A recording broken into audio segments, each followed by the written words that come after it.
नमस्कार सभी लोगों को आपका हार्दिक स्वागत है हमारे YouTube चैनल न्यूज। मैं ये कह रहा हूं कि प्रधानमंत्री कहते हैं कि प्रधानमंत्री का जवाब देने का काम नहीं है, कंसर्न मिनिस्टर जवाब देगा। तो प्रधानमंत्री का काम सिर्फ और सिर्फ संडे को मन की बात करना और सेल्फी खिंचाना है और बास्को डिवाइन की तरह दुनिया घूमना है। देश में अच्छा कहते किसकी सरकार? बोलिए किसकी सरकार? बोलिए ना जी, किसकी सरकार? जब सारी चीजें आप ही जानते हैं, आप ही भाई, सवाल आप ही जवाब तो आप ही जानते हैं। आप दिन भर बोलते हैं ना मोदी सरकार, तो जब मोदी सरकार कहते हैं, केंद्र सरकार नहीं कहते हैं, जब सारा डिपार्टमेंट मोदी जी के चेहरे पे ही चल रहा है, जब सरकार का नाम मोदी सरकार है, तो जवाब कौन देंगे? मोदी जी देंगे ना कि अमित शाह जवाब देंगे? जिसके नाम पे सरकार है उसको जवाब देना पड़ेगा। प्रधानमंत्री, देश की सुरक्षा का मामला है, इतना बड़ा मसला बिहार में एसआईआर चल रहा है और प्रधानमंत्री से विपक्ष सवाल पूछ रहा है, चर्चा करना चाहता है। प्रधानमंत्री जो है 1 सेकंड में 9 2 11 21 सेकंड में गायब हो जा रहे हैं। तो आप जो है और मजेदार बात देखिए क्या है। आप रुकिए, आप बहुत दिन से रुके हुए हैं, चालू हो जाइए। मजेदार बात यह है कि जब ये विपक्ष ये सवाल पूछ रहा है तो भाजपा प्रवक्ता की जरूरत नहीं है, एंकर ही उसको डिफेंड किया। आप बोलिए। और ये बिल्कुल वैसा ही जैसे संविधान।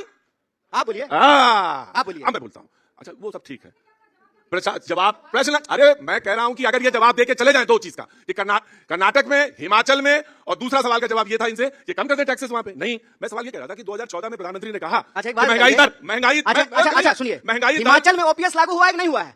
खास करके भाजपा चंद्रमा बोलने बताइए। बताइएगा, ओपीएस लागू है ना? भारत जो है चंद्रमा पे पहुंच गया कि नहीं पहुंच गया ना? तो आप ऐसे सवाल का जवाब देंगे तो क्या फायदा? अच्छा ओपीएस लागू नहीं हुआ? तो ओपीएस, अरे ओपीएस लागू हो गया। आप एक सवाल, भाजपा के कौन से राज्य में ओपीएस लागू हुआ है बता दीजिए। बिहार में कितने जिले हैं? क्या हुआ? कितने जिले हैं? 38। पक्का? आपसे ज्यादा जानते हैं। अरे बहुत धन्यवाद। आप जितना घूमे हैं क्या नहीं है जितना आपको बताया। 2019 में मिला। पर्सनल हो रहे हैं महाराज, हमसे रिश्तेदारी करनी है क्या आपको? पर्सनल काहे हो रहे हैं? 2019 में मैं मिला बेगूसराय में थे। 19 अभी आया भी नहीं है, गड़बड़ा रहे हैं महाराज। 19 में मिले। 19 में बोला, 19 बोला। ध्यान से बहुत संयम होके, देश की मीडिया का जुबान लड़खड़ाना नहीं चाहिए। हम संयत होके 2019 में मिला जी। और ये गांव में घूम रहे थे, प्रचार कर रहे थे, मंदिर से निकल रहे थे। तो मैंने कहा सीपीआई से लड़ रहे हैं, मंदिर से निकले। तो बहुत अच्छा जवाब दिया। बोले कुछ काम जो है जनता के लिए भी करने पड़ते हैं, जनता की भावनाओं के लिए करने था। मेरा मानना ना मानना कुछ और हो सकता है, लेकिन मैं मंदिर गया था। अच्छा जवाब दिया आपने, कोई बुराई नहीं उसमें। लेकिन सवाल यह है कि बिहार में क्या होगा ये मैं जानना चाहता हूँ। बिहार का मुद्दा था, तो बिहार में सरकार किसकी बन रही है? भाई गड़बड़ा गया आपको सरकार का डिफेंड करने में, बिहार का नंबर ही नहीं आ पाया। आपने पूछा है। प्रशांत जी तो आपकी बहुत वेतन मिलने से पहले हमको ह्यूमिलिएशन मिलता है, सैलरी मिलने से पहले हमको ह्यूमिलिएशन मिलता है। ये हर बिहारी का दर्द है। हम चाहते हैं कि बिहार के लोगों को बिहार में ही शिक्षा मिले, रोजगार मिले और मेरे जैसा पढ़ने के लिए किसी को भी बाहर नहीं जाना पड़े। यही हमारी लड़ाई है। बिहार बदलेगा। मैं आपसे सवाल पूछता हूं और ये बार-बार कहता था, बस आखिरी सवाल है कि ये तब होगा जब आप आरजेडी के पिछलग्गू बनने से हटेंगे, स्वतंत्र पार्टी के तौर पे आप सामने आएंगे। कांग्रेस मैंने नहीं कहा। ये सारे लोग कहते हैं कि आज कौन लोग कहते हैं? प्रशांत जी कह रहे हैं। अरे तो प्रशांत जी तो आपको कह रहे हैं ना, प्रशांत जी कांग्रेस पार्टी के स्पोक्स पर्सन नहीं है। मैं उनको बधाई देता हूं, उनकी पार्टी है, संघर्ष कर रही है, लेकिन कांग्रेस पार्टी का स्पोक्स पर्सन प्रशांत जी नहीं है। और आरजेडी हमारा एलआई है, इंडिया ब्लॉक का हिस्सा है। इसलिए इस तरह की अपमानजनक भाषा का इस्तेमाल एक पार्टी के लिए, आप किसी भी संवैधानिक संस्था को कुछ भी बोल सकते हैं। कहां हम किसी को पिछले को बोले? नहीं, आपने जो बोला इलेक्शन कमीशन को तो आप बोल सकते हैं। क्या बोला? ऐसी तैसी भी। अरे आप तो भैया जी कहीं कहते हैं और आपको जो बिहारी कोलोकियल लैंग्वेज और टोन से दिक्कत है। ऐसी का तो मतलब कुछ और होता है। ऐसी तैसी हिपोक्रेसी नहीं हुई। ऐसी तैसी ये हुई कि मैं मानता ही नहीं। नहीं, ये आप देखिए आपके शब्द। मैं खूब जोर से मानता हूं और मैं चाहता हूं कि बहुत अच्छे तरीके से ईसीआई काम करे। मैं ये चाहता हूं कि स्वतंत्र रूप से कांग्रेस बोले। रहमो करम पे है आप, आरजेडी के रहमो करम पर आप जिंदा हैं। तो आप कितनी सीटें मांगेंगे? 100 सीटें मांग रहे हैं। 1885 में कांग्रेस पार्टी बनी थी। ये कहा गया कि पिछली बार सरकार इसलिए नहीं बनी आरजेडी की। चल रहा है भादो आसिन कार्तिक चुनाव हो जाएगा, ठीक है ना? नवंबर में जब रिजल्ट आएगा तो देख लीजिएगा। मीर की आखिरी शेर बोल करके बात खत्म करते हैं। इब्तदाए इश्क है, रोता है क्या, देखो आगे आगे होता है क्या, फिर बताएंगे। बहुत बहुत धन्यवाद। आपने आखिरी शेर बोला, माइक मेरे पास भी है। आखिरी शेर यह है कि वो झूठ बोल रहा था बड़े सलीके से। बैठिए ना। वो झूठ बोल रहा था बड़े सलीके से। मैं एतबार ना करता तो और क्या करता। थोड़ी गुजारिश। हाँ, दिक्कत तो नहीं हुई? नहीं दिक्कत। लेकिन आजकल आपको दिक्कत हो रही चढ़ने में? नहीं, मुझे चढ़ने में दिक्कत नहीं हो रही है। क्यों? तो फिर काहे के लिए दिक्कत आई? इतना खबर बनवा दिया आप। कहां पे? पूरे देश भर में कि राहुल गांधी मंच पे चढ़ाए नहीं आपको। मंच कहां था? अब जो गाड़ी थी, जो बना था, जो भी था, ट्रक मेरे लिए पीछे अलग से जो भैंसिया तैयार हो रही थी और पानी से निकल ही नहीं रही थी। देरी हो गया उसमें। मैं कह रहा था आपसे, मैं उस दिन जो है ना ट्रक पे चढ़ने के लिए नहीं आया था, सड़क पे उतरने के लिए आया था। अब बार बार मीडिया जो है फालतू सवाल पूछती है, तो इसका यही फालतू जवाब देना पड़ेगा। मेरे लिए विशेष भैंसी का इंतजाम किया गया था। बहुत बहुत शुक्रिया। लेकिन मैं एक परिचय इनका जरूर देना चाहूंगा कि आंगनबाड़ी में इनकी माँ काम करती थी, वहां से एक यात्रा शुरू करते हैं बेगूसराय से और यहाँ तक आते हैं। बहुत बहुत स्वागत। प्लीज ताली बजा के इस बात के लिए जरूर स्वागत। आपका भी पटना में बहुत बहुत स्वागत है जी। ज्ञान की भूमि, जप की भूमि, मोक्ष की भूमि, बिहार में आपका बहुत बहुत स्वागत है। मैं आपको ऐसे कहने जैसे कि अब आप चले गए यहाँ से, चुनाव नहीं लेना क्या इस बार आपको? नहीं, चले कहाँ गए हैं? क्या आपको मतलब आप चुनाव आयोग हैं, एसआईआर हो रहा है, अपना वोटर आईडी आपको दिखाएं बिहार का। जब हमारा वोटर आईडी बिहार का है, आधार कार्ड बिहार का है, ड्राइविंग लाइसेंस बिहार का है, आवासीय प्रमाण पत्र बिहार का है, तो चले कहाँ गए? कम से कम प्रधानमंत्री थोड़ी है कि विदेश चले जाएंगे। कम से कम विपक्ष का एक आदमी मिला जो बोला सब यहीं का है, सारे कागज तैयार हैं और हमारा सब मामला वोट डालने के बिल्कुल तैयार। आपको कोई परेशानी नहीं है? हमको भी कोई परेशानी नहीं है और बिहार के किसी भी मतदाता को परेशानी होने भी नहीं देंगे। एक बात आपको स्पष्ट कर दें कि ये जो एसआईआर है, ये मतदाताओं के अधिकार पर हमला है और ये जांच नहीं, लोकतंत्र के ऊपर आंच है। ये आंच हम नहीं आने देंगे। जैसे हमारा कागज तैयार है, पूरे बिहार का कागज तैयार है, किसी का वोट नहीं कटने। आप कह रहे हैं 97% काम तैयार हो चुका, खत्म हो चुका है। नहीं, देखिए हम लोग जो है ना आंख में आंकड़े नहीं झोंकते हैं, डेटा नहीं झोंकते हैं आंख में। हम कोई आंकड़ा नहीं दे रहे हैं, हम सिर्फ एक बात कह रहे हैं और चुनाव आयोग कान खोल करके सुन ले, खुल्लम खुल्ला कह रहे हैं, किसी भी जेन्यून वोटर का वोट नहीं काटने देंगे। अगर काटिएगा तो ऐसी की तैसी। कन्हैया भैया, संवैधानिक संस्था को तो आप हड़का रहे हो, कैसे कैसे आप ये धमकी दे रहे हैं? खुलेआम धमकी। संवैधानिक संस्था इस देश में लोकतंत्र में लोगों की सेवा करने के लिए बनी है। तो आर्टिकल 324, 325, 326 के तहत कर रहा है। ईसीआई इस देश की संवैधानिक संस्था है, क्वासी बॉडी है, किसी पार्टी का इलेक्शन डिपार्टमेंट नहीं है। तो हम जब जनता की सेवा के लिए बना है तो हम जनता के अधिकार की तो बात कर रहे हैं। हम क्या कह रहे हैं कि किसी भी बिहारी जनता का, किसी भी बिहार के नागरिक का वोट देने का अधिकार नहीं छीना जाएगा। इसमें क्या दिक्कत कर रहे हैं? आपने जो शब्द इस्तेमाल किया, हमने कहा कि पता नहीं कि धमकी तो लग रही थी वो। अरे गाना नहीं सुने आप? म्यूजिक बजा रहे थे तो हम अरे भाई इफ्ता से जुड़े रहे, गाना फिर से कम बजवा सकते हैं। आप म्यूजिक बजाए तो हम भी जो है गाना बजा दिए। कौन सा गाना? कौन सा? बहुत हुआ सम्मान तुम्हारी ऐसी तैसी, आएंगे सीना तान तुम्हारी ऐसी तैसी, यही तो बोले हैं सर। नहीं बोले आप, मुझे मालूम है कि इफ्ता से बहुत पुराना इनका संबंध रहा है और थिएटर आर्ट ये अपनी तरह से अपनी भावभूमि से निकलते हैं। लेकिन इतना तीखा जब बोल देते हैं तो लोगों को लगता है कि कन्हैया, ऐसा नाम तो कन्हैया, और इतना तीखा बोलते हैं, संवैधानिक संस्थाओं पे सवाल उठाते हैं इस तरह से। अरे वोट चोरी हो गया, चुनाव चोरी हो गया। तोता पाले हैं जी? तोता पाले हैं। तोता एक बार पाले। अच्छा, सीबीआई को भी तोता कहा जाता है वैसे? तो कहा आप ही के समय में गया था गुरुजी, देखिए सही सवाल बोलिए। हम कह रहे हैं कि तोता जो है मिर्चाई खाता है कि नहीं खाता है? मिर्चा खाता है। कितना मीठा बोलता है? मिठू, बहुत मीठा बोलता है। बहुत सही। तो हम लोगों को सत्तू के साथ मिर्चा खाने का आदत है, लेकिन हम सच बोलते हैं, तीखा नहीं बोलते हैं। तीखा उसी को लगता है जो जिनकी बुनियाद झूठ पे खड़ी होती है। हम बस सच बोलते हैं, तीखा नहीं बोलते। आपको बात कहने का पूरा हक है और ये आपको कोई किसी के कहने से नहीं। सर आपको कहने की जरूरत नहीं है। मैं वही कह रहा हूं सर, आपको ये अधिकार है, पूर्ण अधिकार है कि आप अपनी बात कह सकते हैं। लेकिन संवैधानिक संस्थाओं पे आप बराबर उंगली उठाते हैं। आप कहते हैं कि संविधान चोरी हो गया, आप कहते हैं खतरे में है, फिर आप कहते हैं कि हम इलेक्शन जो वोट ईवीएम है उस पर विश्वास नहीं है, फिर आप कहते हैं वोटर लिस्ट पर विश्वास नहीं। अगर किसी बारी से जवाब दे दें। बिल्कुल। तो सबसे पहले ईवीएम पर सबसे पहले सवाल बीजेपी ने उठाया था और भाजपा के नेता ने किताब लिखा है, आप जाकर के उसको पढ़ लीजिए। आडवाणी जी जब चुनाव हार गए थे तो सबसे पहले ईवीएम पे सवाल था। सीपीआई का लीडर रहा, कांग्रेस में मौजूद, जिनके पास नेहरू जैसे नेता मौजूद, वो आडवाणी जी का उदाहरण देते हैं। अच्छा, तो हम आप आ रहे हैं ना, अच्छा बात बताइए। मैं जानना चाहता हूं कि आप हम सवाल को लेकर आडवाणी जी का करते हैं। हम सवाल पूछते हैं ईसीआई से, बीजेपी को काहे मिर्ची लगती है? बिल्कुल नहीं लगनी चाहिए। यही बात ना, क्योंकि बीजेपी को मिर्ची लगती है इसीलिए हम आपको बीजेपी का और आडवाणी जी का उदाहरण दे रहे हैं। अगर बीजेपी को मिर्ची नहीं लगी होती तो हम जो आडवाणी जी का उदाहरण नहीं दे रहे होते। तो ईवीएम पर सबसे पहला सवाल भाजपा ने उठाया। 1, 2, यह जो वोटर पुनरीक्षण हो रहा है एसआईआर, इससे 2 बात साबित होता है। पहला कि राहुल गांधी ठीक कह रहे थे और चुनाव आयोग उनके सवालों का जवाब नहीं दे रही थी। राहुल गांधी क्या कह रहे थे? राहुल गांधी कह रहे थे कि इस देश में वोटर लिस्ट बनाने में गड़बड़ी हो रही है और यह जो गड़बड़ी है उसको चुनाव आयोग को ठीक करना चाहिए पारदर्शी तरीके से। तो चुनाव आयोग यह स्वीकार करे।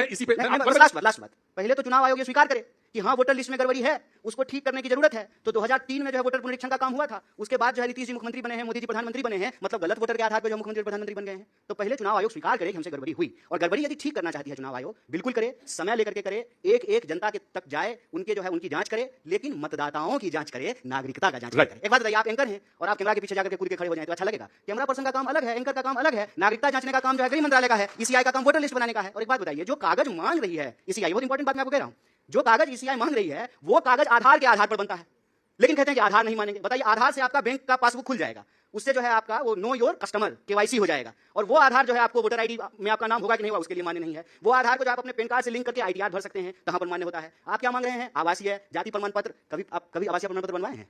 जाति प्रमाण पत्र बनवाए हैं? जाति वाला बनाई नहीं, जरूरत नहीं, जरूरत नहीं है। कौन बनवाता है इस देश में?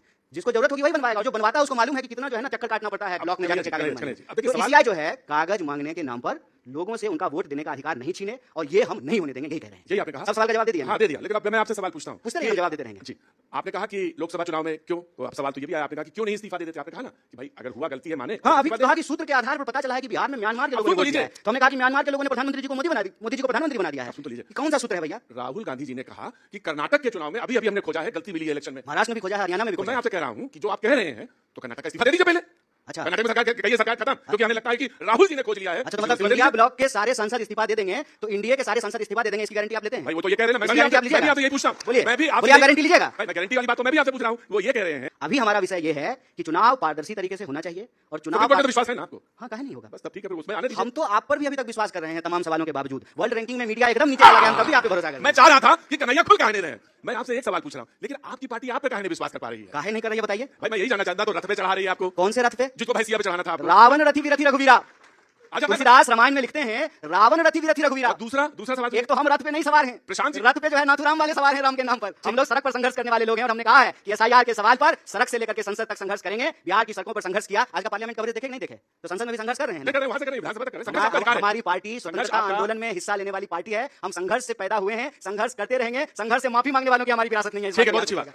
लेकिन आप ये मुझे बताइए, प्रशांत जी आपकी बड़ी तारीफ करते हैं, ठीक है? अच्छा, प्रशांत किशोर आपकी बड़ी तारीफ करते हैं, कहते हैं कि इतना प्रतिभाशाली आदमी, अच्छा, आप करते हैं नहीं करते? मैं तो करता हूँ, आपकी प्रतिभा का सभी लोग मानते हैं, सभी आपकी तारीफ करते हैं, और अगर तारीफ ना करते तो मैं इनसे कह के कटवा के आपको अपने साथ न डलवाते हैं। अरे बहुत बहुत धन्यवाद आपका। जानते हैं एक बात क्या है? मैं बताऊंगा, आपको आदत है, आप पहले बोलिए। हाँ, तो मैंने कहा कि नहीं, और दूसरा बात आप कहे कि आप कूद के लपक के कैमरा पीछे चले जाएंगे, नहीं, आजकल है कॉस्ट कटिंग का जमाना।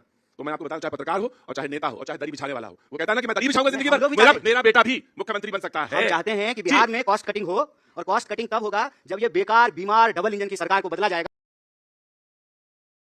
बहुत डीजल खा रहा है सर, 100 रुपए लीटर डीजल है, इस इंजन को बदलना जरूरी है। कॉस्ट कटिंग करेंगे हम लोग भी, बिहार के हित में कॉस्ट कटिंग करेंगे। मैं यही जानना चाहता हूं कि कैसे करेंगे। जब आप कह रहे हैं कि जब 100 रुपए डीजल है तो आते ही 50 रुपए का हो जाएगा?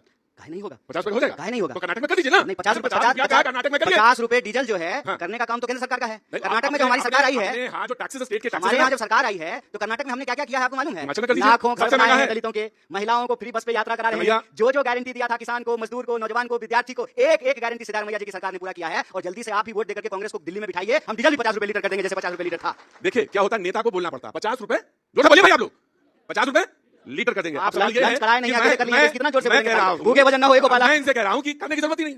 अब वही जैसे कह दिया संविधान खतरे में है, संविधान खतरे में है। अब आपने एक परसेप्शन बनाया, मैं पूरा सवाल सुनिएगा। मैं आपसे कह रहा हूं कि पेट्रोल पे, डीजल पे आप बोल तो गए 50 रुपया, आपके स्टेट में टैक्सेस होते हैं, कम कर दीजिए। कम कर देते हैं? पहले सवाल का जवाब दीजिए ना, पहले सवाल का जवाब दे रहे हैं भाई। आप कंफ्यूजन और परसेप्शन पैदा करते हैं। आप इसे हाथ हिलाइएगा तो जवाब नहीं भूल जाएंगे। देखिए हम अपने सवाल पे टिके रहेंगे, हम इधर उधर नहीं जाएंगे। आप हम ये कह रहे हैं कि जब कांग्रेस की सरकार थी तो 50 रुपए का डीजल था ना? कहीं नहीं था। अरे 2014 में डीजल झूठा बोलते हैं। क्या 50 रुपए में था? अच्छा 2014, अरे गूगल कीजिए तो, मोबाइल है आपके पास? नहीं, मोबाइल कीजिए, तुरंत गूगल कीजिए। 2014 में कितना था डीजल? आप जोर से बोलिए, जनता का आवाज निकलेगा। एलपीजी कितने का था? सुने मैंने सुना। तो जब हमारी सरकार थी तब 50 रुपए लीटर डीजल था, जब हमारी सरकार थी तब 400 रुपए का सिलेंडर था, जब हमारी सरकार थी तब 100 रुपए का दाल था, जब हमारी सरकार थी तब बेरोजगारी दर 45 साल में इतना ज्यादा नहीं था। आज बेरोजगारी दर सबसे ज्यादा है। सुनिए, तो आप आज की बात छोड़ करके महंगाई 14 पे प्रधानमंट्री जी कहते हैं। कौन से वाले प्रधानमंत्री जी? देखिए ये तो डेरोगेटरी है। डेरोगेटरी आप इस देश में रहते हैं कि नहीं रहते हैं? प्रधानमंत्री कौन से प्रधानमंत्री? अब इस देश के प्रधानमंत्री, अभी के प्रधानमंत्री, मौजूदा प्रधानमंत्री। अरे क्या करें, मोदी जी जो है तीसरी बार प्रधानमंत्री हैं और दिन भर नेहरू जी की बात होती रहती है तो कंफ्यूज हो जाते हैं। अभी वाले प्रधानमंत्री की बात हो रही है कि पहले प्रधानमंत्री की बात हो रही है? आपको याद, वो कहते हैं मौजूदा प्रधानमंत्री, जब तक याद नहीं हो जाएगा तब तक वो रहेंगे, कह रहे हैं। कौन? अभी कहाँ है? अभी आपको याद नहीं हो जाएगा तब तक रहेंगे। अभी देश के प्रधानमंत्री कहाँ हैं? मैं आपसे ब्रिटेन गए, जरूरत पे लंदन गए हैं। बताइए, जब अपने ही देश के प्रधानमंत्री अपने ही देश में आते हैं तो नेटवर्क 18 पे ब्रेकिंग न्यूज चलता है, प्रधानमंत्री देश पधारे। अरे भाई आप भी प्रधानमंत्री देश पधारे। आप ऐसे आप भी कार्य करिए, आप भी ऐसे काम करिए, इस देश पे आइए। आपका भी चलेगा, आप नहीं चला रहे। आप ये कह रहे हैं कि हम भी प्रधानमंत्री की तरह पासपोर्ट जमा हो जाए, हमेशा फ्लाइट मोड पे रहें, घूमते रहें, भागते रहें। जब भी पार्लियामेंट चले, सेशन में जब भी सवाल पूछा जाए तो भाग जाएं। इसीलिए हमने कहा कि प्रधानमंत्री जी जो है एक नया शब्द चलन में लेकर के आए हैं और ये इनकी पुरानी आदत है। अगर भगोरागिरी समझते हैं, भगोरागिरी अगर खेल होता तो साहेब वर्ल्ड चैंपियन होते, मैं ये कहना चाहता हूं। अच्छा, आपके राहुल जी तो कहीं जाते नहीं हैं? जाते हैं। कहां जाते हैं, नाम बताइए। तो राहुल जी प्रधानमंत्री हैं। राहुल जी को प्रधानमंत्री बना दीजिए। पार्लियामेंट में राहुल के देश के सवालों का जवाब दें। ये होता है दोहरा बात। किसका? मुझे नहीं बोलेगा। अपने दिल से पूछिए, जातो नहीं भावना जैसे दिखाई देती है। आप थोड़ी बात कर रहे हैं, कुछ नहीं कर रहा, ऐसे चले जाते हैं। सुनने दीजिए ना, सुनने दीजिए। अच्छा, तो देश में अभी सेशन चल रहा है, सेशन में प्रधानमंत्री को विपक्ष के सवालों का जवाब देना चाहिए। तो प्रधानमंत्री जो है देश का सेशन छोड़ करके लंदन का ब्रिज देखने। और मैं बता दूं, नियम ये कहता है कि कंसर्न मिनिस्टर जवाब देगा। पार्लियामेंट अफेयर्स जो जानते हैं वो जानते हैं। अच्छा, मिनिस्टर जवाब देगा। अच्छा, तो पहले सुनिए ना। सुनिए, आप खड़ा मत होइए, आप गोदी में बैठे हुए हैं, आप खड़ा मत होइए। आप गोदी में बैठे हुए हैं, आपके पास सरकार की ताकत है, ऐसे मत कीजिए, आपके पास सरकार की ताकत है, बैठिए, आप बहुत ताकतवर हैं, बैठिए, गोदी में बैठे रहिए। मैं ये कह रहा हूं कि प्रधानमंत्री कहते हैं कि प्रधानमंत्री का जवाब देने का काम नहीं है, कंसर्न मिनिस्टर जवाब देगा। तो प्रधानमंत्री का काम सिर्फ और सिर्फ संडे को मन की बात करना और सेल्फी खिंचाना है और बास्को डिवाइन की तरह दुनिया घूमना है। देश में ऐसे कहते किसकी सरकार? बोलिए किसकी सरकार? बोलिए ना जी, किसकी सरकार? जब सारी चीजें आप जानते हैं, आप दिन भर बोलते हैं ना मोदी सरकार।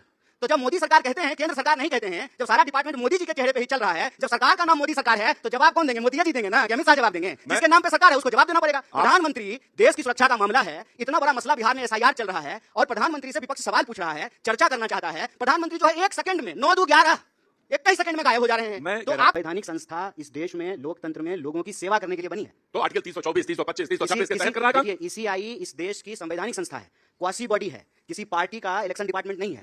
तो हम जब जनता की सेवा के लिए बना है तो हम जनता के अधिकार की तो बात कर रहे हैं। हम क्या कह रहे हैं कि किसी भी बिहारी जनता का, किसी भी बिहार के नागरिक का वोट देने का अधिकार नहीं छीना जाएगा। इसमें क्या दिक्कत कर रहे हैं? आपने जो शब्द इस्तेमाल किया, हमने कहा कि पता नहीं कि धमकी तो लग रही थी वो। अरे गाना नहीं सुने आप? म्यूजिक बजा रहे थे तो हम तो, अरे भाई इप्टा से जुड़े रहे, गाना फिर से हम बजवा सकते हैं। आप म्यूजिक बजाए तो हम भी जो है गाना बजा दिए। कौन सा गाना?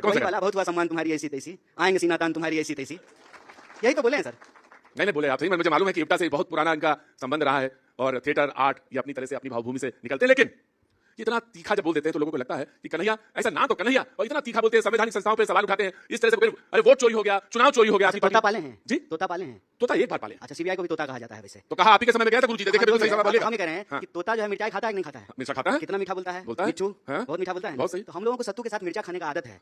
लेकिन हम सच बोलते हैं, तीखा नहीं बोलते हैं। तीखा उसी को लगता है जो जिनकी बुनियाद झूठ पे खड़ी होती है। हम बस सच बोलते हैं, तीखा नहीं बोलते। आपको बात कहने का पूरा हक है, और ये आपको कोई किसी के कहने से नहीं, सर आपको कहने की जरूरत नहीं है। मैं वही कह रहा हूं सर, आपको ये अधिकार है, पूर्ण अधिकार है कि आप अपनी बात कह सकते हैं। लेकिन संवैधानिक संस्थाओं पे आप बराबर उंगली उठाते हैं। आप कहते हैं कि संविधान चोरी हो गया, आप कहते हैं खतरे में है, फिर आप कहते हैं कि हम इलेक्शन जो वोट ईवीएम है उस पर विश्वास नहीं है, फिर आप कहते हैं वोटर लिस्ट पर विश्वास नहीं। अगर किसी बारी बारी से जवाब दे दें। बिल्कुल, हम सुनना चाहते हैं। तो सबसे पहले ईवीएम पर सबसे पहले सवाल बीजेपी ने उठाया था, और भाजपा के नेता ने किताब लिखा है, आप जाकर के उसको पढ़ लीजिए। आडवाणी जी जब चुनाव हार गए थे तो सबसे पहले ईवीएम पे सवाल उठाया। तो आपसे दूसरा आप ये जानना चाहता हूं, सीपीआई का लीडर रहा, कांग्रेस में मौजूद, जिनके पास नेहरू जैसे नेता मौजूद, वो आडवाणी जी का उदाहरण देते हैं। अच्छा, तो हम आप आ रहे हैं ना, अच्छा बात बताइए। मैं जानना चाहता हूं कि आप हम सवाल जी का करते हैं। हम सवाल पूछते हैं ईसीआई से, बीजेपी को काहे मिर्ची लगती है? बिल्कुल नहीं लगनी चाहिए। यही बात ना, क्योंकि बीजेपी को मिर्ची लगती है, इसीलिए हम आपको बीजेपी का और आडवाणी जी का उदाहरण दे रहे हैं। अगर बीजेपी को मिर्ची नहीं लगी होती तो हम जो आडवाणी जी का उदाहरण नहीं दे रहे होते। तो ईवीएम पर सबसे पहला सवाल भाजपा ने उठाया। 1 2, यह जो वोटर पुनरीक्षण हो रहा है SIR, इससे 2 बात साबित होता है। पहला कि राहुल गांधी ठीक कह रहे थे और चुनाव आयोग उनके सवालों का जवाब नहीं दे रही थी। राहुल गांधी क्या कह रहे थे?